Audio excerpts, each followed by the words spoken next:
Saúde os irmãos com a paz do Senhor, meu motivo de muita alegria, muita honra poder estar com você nesta manhã. Abra comigo a sua Bíblia, Evangelho de João. Nós vamos trabalhar aqui nessa manhã um estudo sobre o Evangelho de João. Nós vamos ver algumas qualidades, algumas características desse Evangelho. Vejamos. O Evangelho de João foi escrito pelo apóstolo João.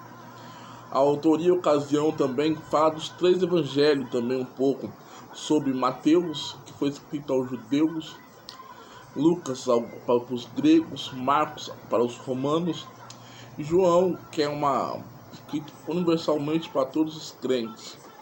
Vejamos. A autoria e ocasião dos três primeiros evangelhos, que são conhecidas como o termo evangelhos sinóticos.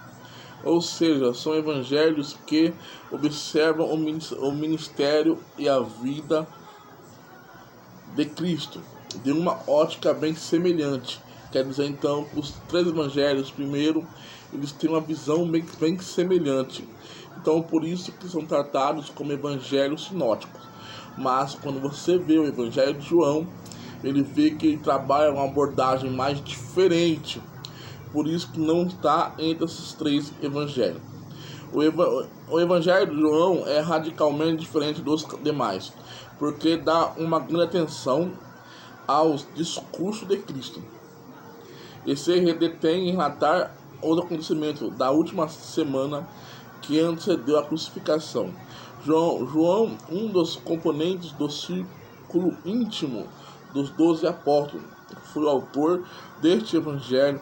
Provavelmente foi escrito antes de 70 anos depois de Cristo, apesar de alguns acharem que foi escrito entre 85 e 90 depois de Cristo. O propósito.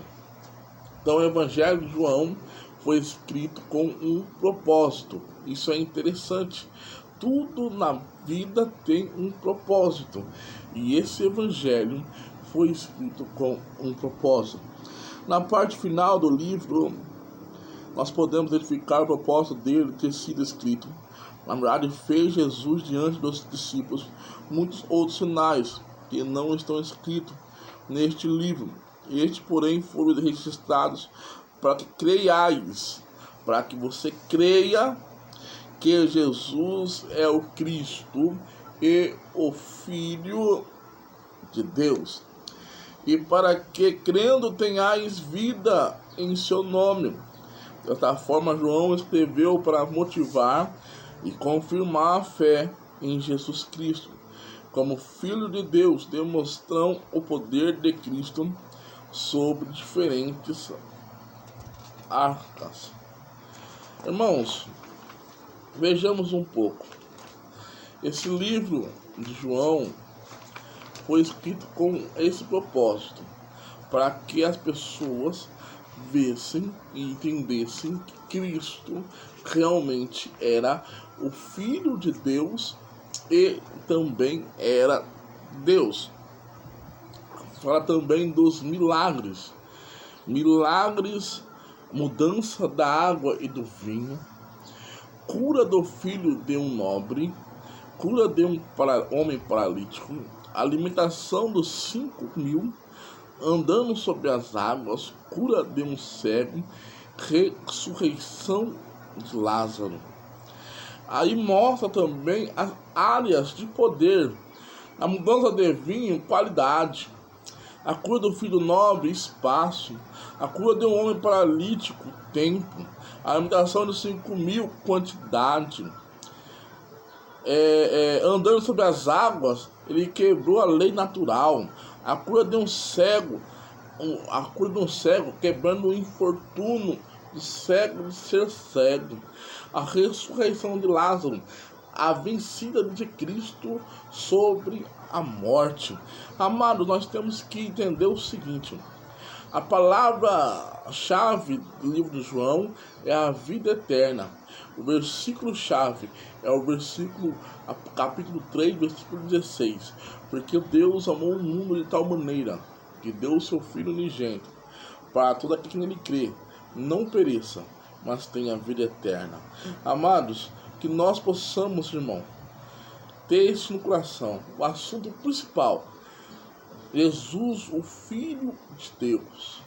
Então, quando nós entramos na epístola de João, no Novo Testamento de João, nós entendemos que ele veio para mostrar que Cristo é o Filho de Deus. Cristo é Deus. Vejamos que ele começa a falar: no princípio era o Verbo, e o Verbo estava com Deus, e o Verbo era Deus. É isso, irmãos, que é tão simples como nós lemos e que é tão pregado. Jesus Cristo é Deus. Jesus Cristo é Deus. Jesus Cristo é Deus. É Deus só no Evangelho? Não. No princípio, ele era Deus. No princípio, ele era o Verbo. E o Verbo estava com Deus. E o Verbo era Deus. Olha, interessante.